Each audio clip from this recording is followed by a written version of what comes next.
Hey, everybody, welcome inside the sit down. Brian Mayer, now joined by the director of the new documentary coming to Amazon Prime maybe next year, following Philadelphia Eagles super fans through the course of the Super Bowl run, Kyle Thrash. Kyle, thanks for joining me today. How are you? I'm doing well, Ryan. How are you? Doing well, hanging in. And first off, just want to start with the process of making this documentary because when you set out originally, you didn't know they were going to go on to win the Super Bowl. So, what got you started in following these particular fans during the course of that season? Yeah, so I grew up in the Lehigh Valley. I'm a big Philadelphia sports fan. The way my mom tells it, in the delivery room when I was being born, she had the Phillies game on, and Lenny Dykstra hit a double when I was being put into this world.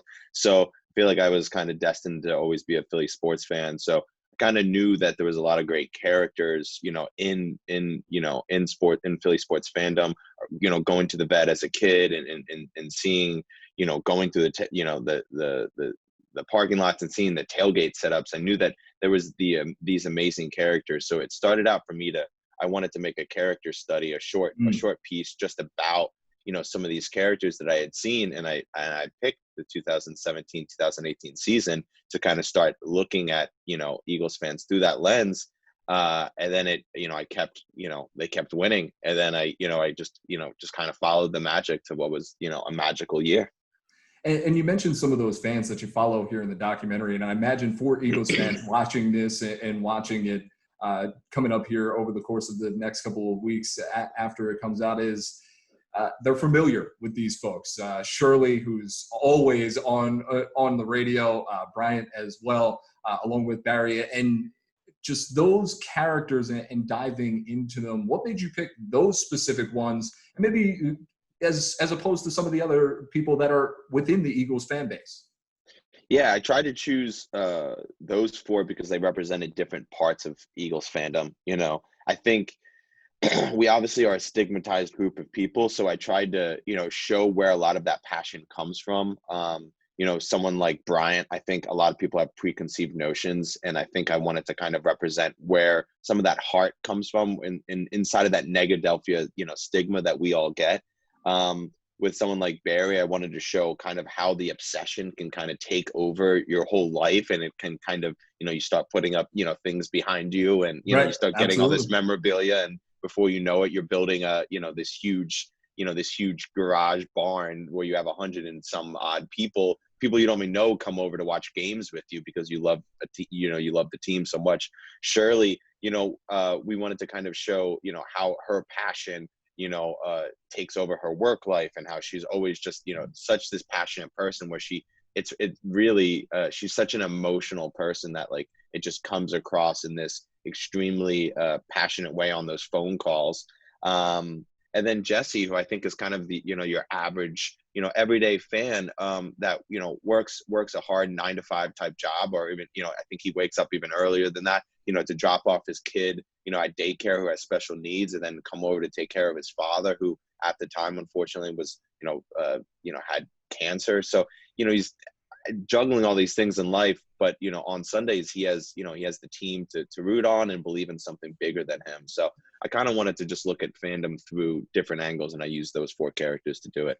Yeah, and I think one of the things that's so effective about the documentary is the emotion that you capture that's entangled for these people with their rooting interest in the Eagles, right? It's there's so much that they're bringing of their personal lives to the relationship that they have with the team that can contribute to some of those negative feelings and that negative side of the passion. So just what was it like for you kind of diving into those different areas of their personal lives and showing, how that connects with their relationship with the team? Yeah, I think obviously whatever is going on in someone's life, I think obviously contributes to how they're going to express themselves no matter what they're doing.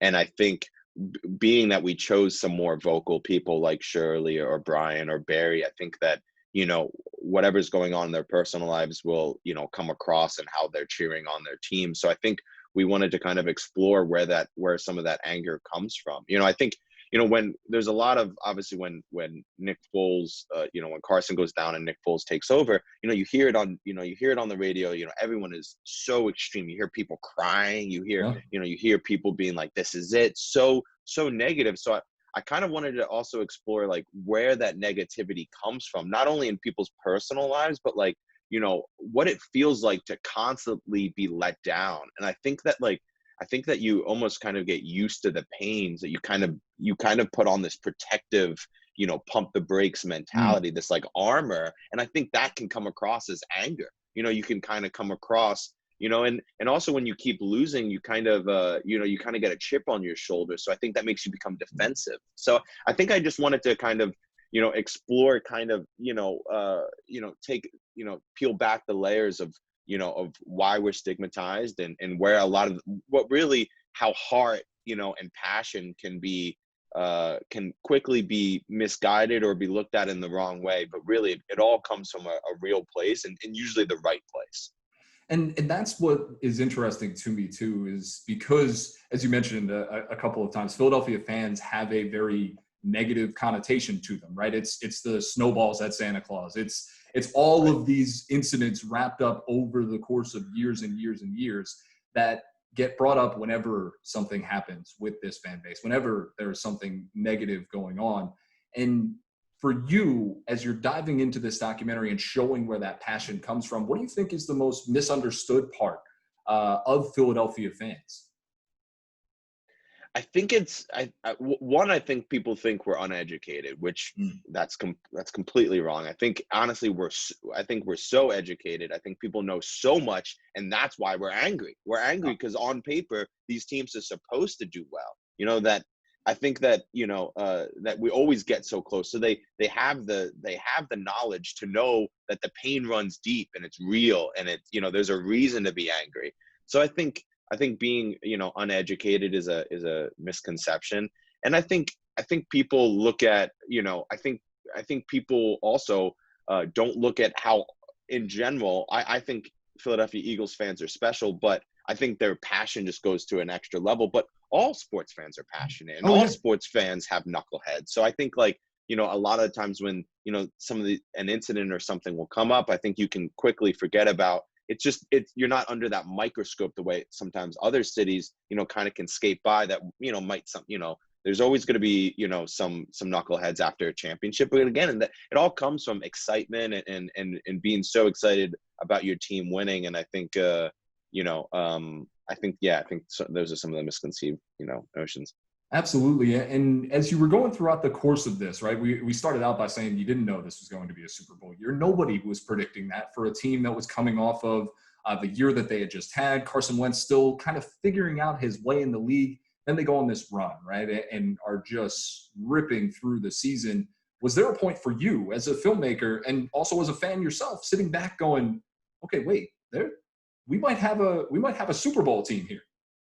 Yeah, I mean, uh, gosh, there was there was one game in that year. I think it was around week 5 or week 6. I think we beat the Panthers. I want to say, I think it was a Mm-hmm. Thursday night game, Yep. and that was, you know, that was a game where I felt like, okay, this team's got something. And then when they kept winning, and they kept winning by large margins, you know, they kept like, it was, they were, you know, wins that you believed in, like not just like grinded out wins, how you see like this team's doing this year, you know, when the few and far in between that we're getting. But there were significant wins that I was believing in it. But the thing is obviously because I'm such a big fan, when Carson goes out, I'm Yeah. completely like, it's over. You know, like, and I knew I had a lot of great footage, but I was thinking like, oh my gosh, like this isn't going to end the way we were maybe thinking. But then I quickly realized I thought no matter what, this is what it's about. Right. It's not really about winning or losing. It's about going through it with the fans and what that heartbreak, you know, feels like. So I felt like, you know, as they kept winning through the playoffs, and obviously the playoffs were, you know, so exciting with, you know, Atlanta, and then Minnesota, you know, the amazing game in Minnesota. And then we're lucky enough to get Tom Brady and Bill Belichick and have a revenge and play the best ever and have a backup quarterback do it. I mean, at that point, I mean, it's like you couldn't write it any better. So I was lucky to just be in the passenger seat, just in the car, and just, you know, being along for the ride. For sure, for sure. And you mentioned that moment of Carson goes down with the injury, then Nick Foles comes in, and experiencing those emotions, I think was an interesting time for me as well, watching from the outside, being living up here in New York now, but still following the team from a distance, is, you know, seeing how the conversation quickly changed, right? And just one player, the quarterback, automatically, you know, doesn't matter what the rest of the team is, it's over. So why do you think it was just that specific? They lose a lot of players during the course of any season, but it was Carson that year. He goes down, and it was just automatically forget anything else they have. This season's done. I think there's two reasons. I think Carson was having an MVP season that year. You know, I mean, you know, obviously Tom Brady ended up winning it, but I think Carson doesn't go down, he wins the MVP. I also think he's looked at it in a different light now, right? I think you know, a lot of the national media has obviously been really tough on Carson this year, but I think if that's former MVP, you know, of the league, Right. Carson Wentz, I think he's, you know, a different tune is being sung by the national media right now. So I think that was one of the main reasons. And two, we knew what Nick Foles could do. He had been through this town. He had been through this system. Obviously, was, you know, a different coach at the time, but you know, I think we knew what to expect from Nick. So we were feeling like, you know, I don't think this is going to happen. So I think a lot of, you know, not having Carson, because he was play after play, he was making miraculous throws, miraculous, you know, runs. So I feel like, you know, between him playing so well and Nick, you know, not being necessarily the guy and being tossed around different teams, I think we felt like it just wasn't going to happen. But luckily, it's like, you know, Nick is like the best, you know, almost like the best relief quarterback, relief pitcher, you know, it's like that's ever, you know, it's ever been, you know, that's ever played. Yeah, yeah, and now we get to the point where you've alluded to this a couple of times. Some of the things that you wanted to show about Philadelphia fans, and this is a documentary, of course. Obviously, Eagles fans are going to be interested in it. It's reliving that moment of glory. But for those that are coming in from the outside, that are seeing it and seeing the city through your eyes and through your film, what did you want them to kind of take away after watching this?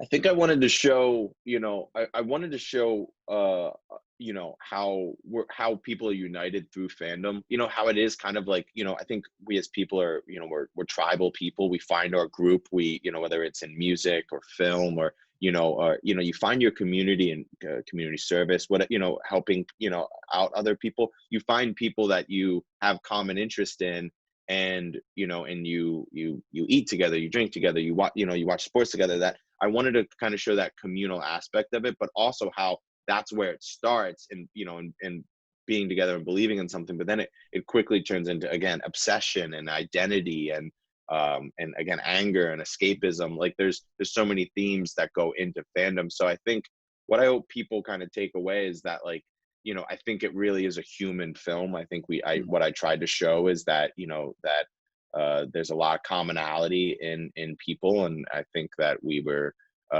trying to explore different types of people, and explore different types of you know, of fandom. So I hope that people, whether they like the team or even if they like the sport, hopefully they'll look at it as a kind of as a character study, and trying to just, you know, see, you know, how together we are, you know, as people. Absolutely. The psychology of sports fans is always an interesting topic to dive Yeah. into, and a meaty one, to say the least. So for you, outside of the documentary, obviously this is a huge deal for you, and this one is in the bag. It's coming out soon. What's next? What are the ideas maybe that are percolating around for you that you want to dive into and try to tell the story of? Yeah, so I'm working on a new project about Michael Thompson, who sold 3 pounds of marijuana in 1994 and was sentenced to 42 to 60 years. And he is up for clemency right now in Michigan. Mhm. And I've been telling his story about trying to get clemency with the Last Prisoner Project, which is a nonprofit that, as we look at legalization and marijuana in this country, we need to look at the prisoners, the 40,000 other nonviolent offenders that are sitting behind bars for something that will eventually become legal, and we need to figure out how to get them free, expunge, resentence, you know, to make sure that we're thinking about them, and giving them also opportunities when they get out. So that's the next project, is thinking about weed prohibition and what we're going to do with the prisoners, you know.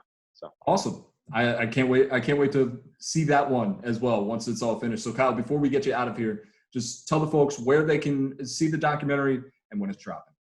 Sure. It's going to be coming out November 10th on Apple TV and Amazon Video. You can find a DVD also at maybynextyearfilm.com, and you'll find all other details there. It's also being shown at some screenings in Oaks, PA, tomorrow night. Perfect. Kyle, thank you so much for the time. Thanks for joining me. And there's always next year. Always next year. Maybe next year. Thanks, man. I appreciate it, man.